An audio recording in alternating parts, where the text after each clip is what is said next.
Hello, welcome to my channel. ఈరోజు ఈ వీడియోలోని గత కొంతకాలంగా సామాజిక మాధ్యమాల్లోని కొన్ని టీవీ ఛానల్స్లోని మనం చూస్తూనే ఉన్నాము. కేంద్ర ప్రభుత్వం వారు అమరావతి ఆంధ్రప్రదేశ్ రాజధానిగా చేస్తూ ఒక గెజిట్ నోటిఫికేషన్ ఇస్తారని చెప్పి పార్లమెంట్లో ఈ బిల్లును ప్రవేశపెడతారని మనకి వార్తలు రావడం జరుగుతుంది.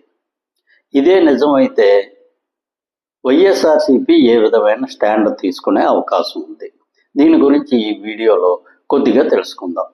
ఇంతవరకు ఈ ఛానల్ సబ్స్క్రైబ్ చేసుకోకపోతే ఈ ఛానల్ సబ్స్క్రైబ్ చేసుకోండి.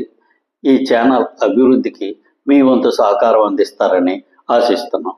ఇక విషయంలోకి వెళ్తే మనందరికీ తెలిసిన విషయమే, 2019లో జగన్మోహన్ రెడ్డి గారు విజయం సాధించిన తర్వాత అమరావతిని పూర్తిగా పక్కన పెట్టి 3 రాజధానులు అనే స్లోగన్ ఎత్తుకోవడం జరిగింది.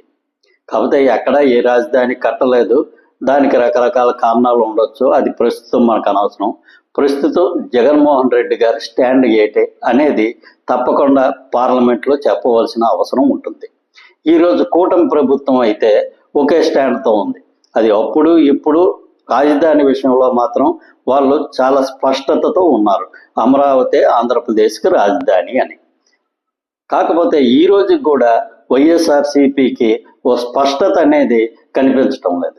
వాళ్ళు 3 రాజధానులకే కట్టుబడి ఉంటారా, లేదంటే అమరావతినే రాజధానిగా ఉంచుతారా, లేదంటే ఇంకా వేరే ఏమైనా ఆలోచనలు ఉన్నాయా అనే విషయంలో వైఎస్ఆర్సీపీ నుంచి ఏ విధమైన స్పష్టత మనకు తెలియడం లేదు. ఒక్కొక్కసారి అమరావతి రైతులంటే మాకు చాలా గౌరవం ఉంది, వాళ్ళని ఎలాగైనా సరే అభివృద్ధి చేస్తామని చెప్తారు. ఒకసారి అమరావతిలోని కట్టడం వల్ల ఆంధ్ర రాష్ట్రానికి చాలా నష్టం జరుగుతుందని అంటారు. ఈ విధంగా రకరకాలుగా వాళ్ళు స్టేట్మెంట్లు ఇవ్వడం జరుగుతుంది. కాకపోతే ప్రస్తుతం వాళ్ళు ఒక స్పష్టత ఇవ్వవలసిన సమయం ఆసన్నమైంది. అదేమిటంటే, ప్రస్తుతం కేంద్ర ప్రభుత్వం వారు పార్లమెంటులో అమరావతి రాజధాని మీద ఒక గెజిట్ నోటిఫికేషన్ ఇవ్వాలని చెప్పి ఆ బిల్లు ప్రవేశపెట్టడానికి సమాయత్తం అవుతున్నారని చెప్పి మనకి వార్తలు వస్తున్నాయి. అదే నిజమైతే ఈరోజు పార్లమెంటులో ఈ బిల్లు ప్రవేశపెట్టేటప్పుడు వైఎస్ఆర్సీపీకి సంబంధించి దాదాపు 4 లోక్సభ సభ్యులు ఉన్నారు, అదేవిధంగా 7-8 మంది రాజ్యసభ సభ్యులు ఉన్నారు. వీళ్ళు ఏ విధమైన స్టాండ్ తీసుకుంటారు?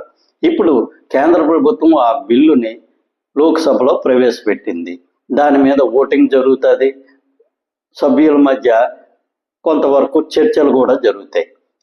ఈ వైఎస్ఆర్సీపీ ఏ విధంగా చర్చల్లో పాల్గొంటుంది?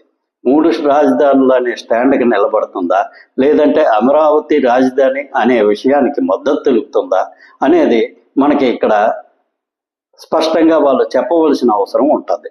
అదేవిధంగా రాజ్యసభలో కూడా వాళ్ళు ఒక స్పష్టత ఇవ్వవలసిన అవసరం ఉంటుంది. ఇక్కడ వాళ్ళు ఏమీ చేయకుండా సభల నుంచి బయటకు వెళ్ళిపోయి ఆబ్సెంట్ అయిపోతే అది ప్రజల్లోని ఒక విధమైన కన్ఫ్యూజన్ వాతావరణం సృష్టించే అవకాశం ఉంది. కాబట్టి ఈరోజు కూటమి ప్రభుత్వం ఎలాగైతే అమరావతి అనేది ఒకటే రాజధాని అని స్పష్టతంగా వెళుతుందో, అదేవిధంగా వైఎస్ఆర్సీపీ కూడా 3 రాజధానులు అయితే 3 రాజధానులు అని స్పష్టత చెప్పాలి. లేదు ఒక రాజధాని అమరావతికి మేము మద్దతు తెలుపుతున్నామని అంటే ఆ విధంగానూ వాళ్ళు చర్చల్లో పాల్గొవాలి.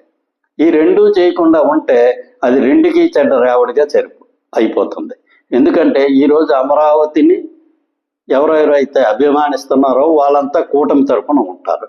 ఈరోజు వైఎస్ఆర్సీపీ అనేది 3 రాజధానులు అని చెప్తే అమరావతికి మద్దతు తెలిపితే అప్పుడు 3 రాజధానులు సపోర్ట్ చేసే వాళ్ళ దగ్గర నుంచి వ్యతిరేకత వచ్చేస్తుంది.